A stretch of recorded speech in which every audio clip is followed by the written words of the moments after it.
पर वाले बंदे आउट ऑफ कंट्री चले जाएं? बहुत सारे लोग हैं ऐसे, तो बहुत सारे लोग हैं। और ऐसे में गेहूं के साथ घुन पिसता है। फिर नीचे वाले बंदे को तंग किया जाता है? बिल्कुल तंग नहीं करते, मतलब उठा लिया उसको, अब मार पीट के क्या उगलवा लोगे। ऐसे कई सारे केस मेरे पास आते हैं, मैंने बहुत सारे केसों को फाइट किया जिस केस में उनके अकाउंट में से पैसा आया था। पैसा आया, सर पैसा आया निकल भी गया सेम टाइम, इन अकाउंट में चला गया। हाँ, तो उनको जाकर पकड़ो। एग्जैक्टली, जिसने डाले। पर उसको बुलाया गया नोटिस देकर, क्योंकि यहाँ पर अप टू 7 years वाला मामला जाता है ना, तो यहाँ पर 35 सबसेक्शन 3 का नोटिस देंगे BNSS का। तो नोटिस दिया, बुलाया गया। अब वो आदमी डर रहा है कि सर मेरे को 57 लाख की पेमेंट आई है। सर 57 लाख तो मैं जिंदगी में देखे भी नहीं कैसे होते हैं। अब जब उनसे पूछते हैं कि सर 20,000 रुपए लिए थे मैंने टोटल, उससे अकाउंट उसने यूज किया था, अब पुलिस मुझे बुला रही है। अब वो बेचारा खामा खा पिस गया उसके अंदर बीच में, पर जो मेन बंदे थे वो फरार हैं। तो उसके अकाउंट से अगर वो दूसरे अकाउंट में पैसे डाल रहे तो पुलिस दूसरे वाले अकाउंट को भी तो पकड़ सकती है। ये भी तो हो सकता है वो भी इस तरह का ही विक्टिम हो कोई। हो सकता है वो कैश। ये इन्वेस्टिगेशन का एक पूरा मामला होता है। इन्वेस्टिगेशन में पता चलता है कि वो सच में, जो कई बार हमारे सामने जो भी कोई आता है ना, पहले अपने आप को ये दिखाता है मैंने कुछ नहीं किया। हम जब खोदना शुरू करते हैं ना उसे, तो पता चलता है उसने क्या क्या किया। पहले बंदा बोलता है नहीं सर मैं तो कुछ करा ही नहीं, मेरे अकाउंट में पैसा आ गया और निकल गया। फिर जब मुझसे अपनी इंक्वायरी करते तो बोलते हैं हाँ सर मैंने लिए थे। हमको कितने पैसे? 15,000 रुपए लिए। डेफिनेटली लिए होंगे, तभी करा होगा उसने। तो मॉनेटरी बेनिफिट तो उसने लिया ही है ना।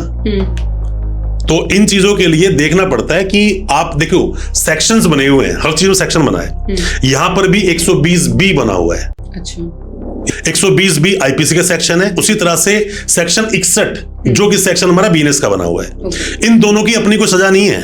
ये क्या बोलता है, जैसे कि NDPS का सेक्शन 29 है, वो क्या बोलता है, किसी भी तरह से ऐसे इंसान की मदद करना, फाइनेंशियली हेल्प करना, हार्बर करना, सपोर्ट करना, कॉन्स्पिरेसी करना, जो इंसान इलीगल मेडिसिन का, जो प्रोहिबिटेड मेडिसिन है, किसी भी तरह के ड्रग को सप्लाई करता है, सेल परचेज करता है, आपका नाम कहीं भी उससे जुड़ता है, तो पुलिस आपको भी उठाएगी।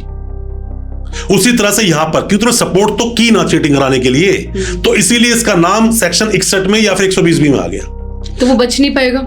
बच तो जाता है, खैर सजा तो ऐसे लोगों को नहीं होती क्योंकि प्रूफ नहीं हो पाता ना। इंटेंशन बहुत जरूरी है। किसी अपराध को होने के लिए इंटेंशन को देखा जाता है, उसकी इंटेंशन क्या थी, मोटिव क्या था, ये भी देखा जाता है उसके अंदर, प्रिपरेशन क्या की उसने, ये भी देखा जाता है उसके अंदर। तो ये सब चीज देखने के बाद डिसाइड होता है कि अपराध किस तरह का था। मर्डर किसी का हुआ, 4 लोग हैं, अब मेरे 3 दोस्त मेरे लोग आए और क्या पार्टी करने चलते हैं, हम किसी क्लब में गए पार्टी करने के लिए।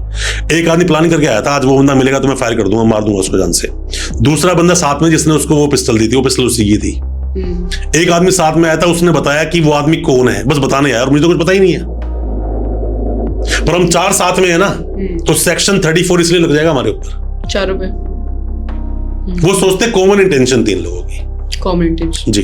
तो इस तरह से जरूरी नहीं है कि एक ने अपराध किया तो वही फंसेगा, बाकी दूसरे भी फंस सकते हैं, डिपेंड करता है। ओके, किस किस केसेस में पुलिस आपका फोन ट्रैक कर सकती है?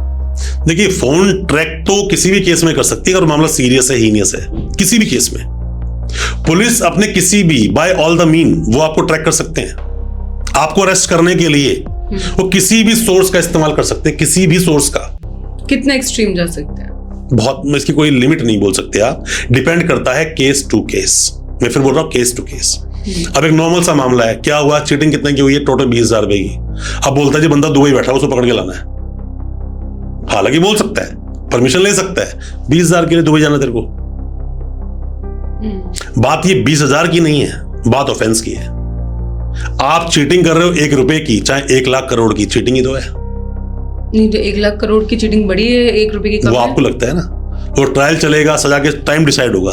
तो सजा जितनी 1 लाख करोड़ वाले को मिलेगी, सेम सेक्शन सेम है, सेक्शन सेम है, उतनी 1 रुपए। 420 IPC और 318 सब सेक्शन 4 अपना BNS।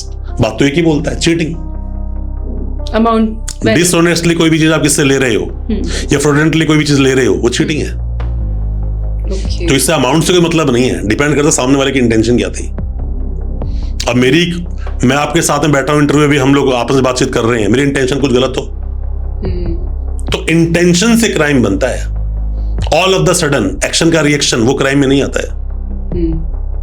अगर सपोज आपको इन्वेस्टिगेशन के लिए बुलाया नोटिस पे और आप नहीं जा रहे हो, आपने एंटिसिपेटरी बेल लगाई हुई है, आपके एंटिसिपेटरी बेल रेगुलरली रिजेक्ट भी हो रही है, तो पुलिस क्या आप आपका movement like travelling abroad ban करवा सकती है?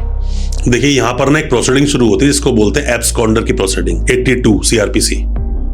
इसमें क्या होता है कि सामने वाले के लिए पहले प्रोक्लेमेशन इशू कराया जाता है, भगोड़ा करार करना, अच्छा, एब्सकॉन्डर घोषित करना कि आदमी फरार हो चुका है। उसके लिए पहले आपको वारंट, अरेस्ट वारंट लेना पड़ता है, उसको तामील कराना पड़ता है।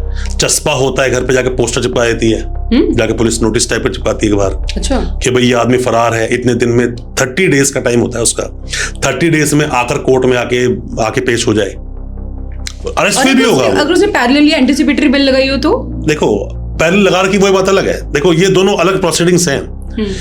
एक आदमी एंटीसिपेटरी बेल लगा रहा है और यहां पर उसकी 82 प्रोसीडिंग चालू हो चुकी है। तो पहले कानून ये बोलता था कि आप 82 के अगर किसी के अगेंस्ट हो गया, 82 की प्रोसीडिंग कंप्लीट हो गई तो उसको एंटीसिपेटरी बेल मत दो। बट बाद में एक और जजमेंट आया, उसमें ये बोला कि आप कंडीशन तो देखो, ये एब्सोल्यूट नहीं हो सकता कि बेल दोगे ही नहीं। अरे कंडीशन को देखो पहले कि किस कंडीशन में उसके ऊपर 82 हो गया। बहुत सारे रीजंस हो सकते हैं। नहीं, वो डर के मारे नहीं आ रहा, उसको अरेस्ट कर लेंगे। देखो डर तो फिर ये एक्सक्यूज नहीं दे सकते आप, वही कानून की जानकारी ना होना। हम तो ये माने कानून आप जानते हो नहीं, लेकिन उसको डर है कि वो मुझे अरेस्ट कर लेंगे, इसलिए एंटीसिपेटरी लगाया। जब तो आप गलत कर रहे हो ना आप, वो कानून को बोल रहे हैं कि मैं आप आपको मुझे बताता हूं, एंटीसिपेटरी बिल दो, मैं जाऊंगा इन्वेस्टिगेशन का पार्ट बन। ये जो आपका सवाल है ना, ये सवाल मैं बहुत ही अच्छा इस पूरे पॉडकास्ट का सवाल बोलूंगा इसको। इसलिए बोलूंगा, मेरे पास ना ऐसे मल्टीपल बहुत सारे लोग आज तक आए हैं लाइफ में। मेरी जो एक्सपीरियंस बोलता है, इतनी सारे एंटीसिपेटरी बिल मैंने आर्ग्यू किया है, फिर चाहे वो district court, high court, supreme court, अलग अलग स्टेट में जाकर मैंने गलती देखी है। जिन केस में एंटीसिपेटरी बेल नहीं लगानी चाहिए थी, लोगों ने एंटीसिपेटरी बेल लगा दी। नहीं लगानी चाहिए, नहीं लगानी चाहिए। नॉर्मल इन्वेस्टिगेशन बहुत सारे केस मैंने फाइट किए हैं। तो फिर प्रॉब्लम क्या है? प्रॉब्लम है, प्रॉब्लम क्या है, जैसे कि हर दर्द की दवा पैरासीटामोल नहीं है ना, तो हर बचाव का तरीका सिर्फ एंटीसिपेटरी बेल नहीं है। बट आपको लोग आते हैं मेरे पास, अब मैं आपको फिर एक बात समझना, मैं आपको कुछ सवाल, कुछ एग्जांपल देकर समझाता हूं। एक आदमी ने, मतलब मान लीजिए मैंने किसी के साथ में डिच किया, चीटिंग की, और उसका 40 लाख रुपए ऐंठ लिया। 40 लाख रुपए ऐंठने के बाद मैंने अपनी वाइफ के अकाउंट में 5 लाख रुपए डाल दिया, और वो पैसा 5 लाख रुपए निकाल भी लिया। उसी में से मैंने 8 लाख रुपए फर्नीचर खरीद लिया। ठीक, अब केस दर्ज हुआ, तो पुलिस जैसी केस दर्ज करेगी, मुझे अगर अरेस्ट करती है, मुझे मान लो अरेस्ट कर लिया, या अरेस्ट मुझे नहीं किया, मैं एंटीसिपेटरी बेल लगाऊंगा, ऑब्वियसली मैं तो लगाऊंगा ही। मैं एंटीसिपेटरी बेल लगा रहा हूं, तो पुलिस अरेस्ट करने के उसके घर गई है अभी, सिर्फ उस फर्नीचर सेलर के पास। अब वो डर गया कि भाई ये गड़बड़ हो गई, कि पुलिस से पूछा क्यों आए, उसने बोले एक फर्जी तेरे अकाउंट में पेमेंट 8 लाख रुपए की आई है। अब वो डर चुका है, पुलिस आ गई, भाई ये तो मामला खराब था। अब किसी ने एडवाइस की, भाई एंटीसिपेटरी बेल लेनी पड़ेगी तेरे को, वरना तू अरेस्ट हो जाएगा। फंस गया वो। मतलब वो तो बोल सकता है ना, मेरी फर्नीचर की दुकान है, मेरा कोई भी कस्टमर हो सकता है। इतना आसान नहीं होता ना बोलना, इतना आसान नहीं है बोलना। करेक्ट। अब उसकी वाइफ के पास, मान लीजिए उसकी वाइफ के लिए ही पुलिस घर पहुंच जाए, पर उसको नीड नहीं है उस फर्नीचर। अब उसकी वाइफ क्या बोलेगी? यहाँ 3 अलग सिनेरियो हैं यहाँ पर। एक ने किया, वाइफ को पता ही नहीं है, तीसरा फर्नीचर बेच रहा है, वाइफ को पुलिस अरेस्ट करने जाती है। अब तुम्हें कैसे पता चलेगा वो अरेस्ट करने आई है? ये भी तो हो सकता है नोटिस देने आई हो, ये भी तो हो सकता है वो कुछ चीज को मतलब सीज करने आई हो।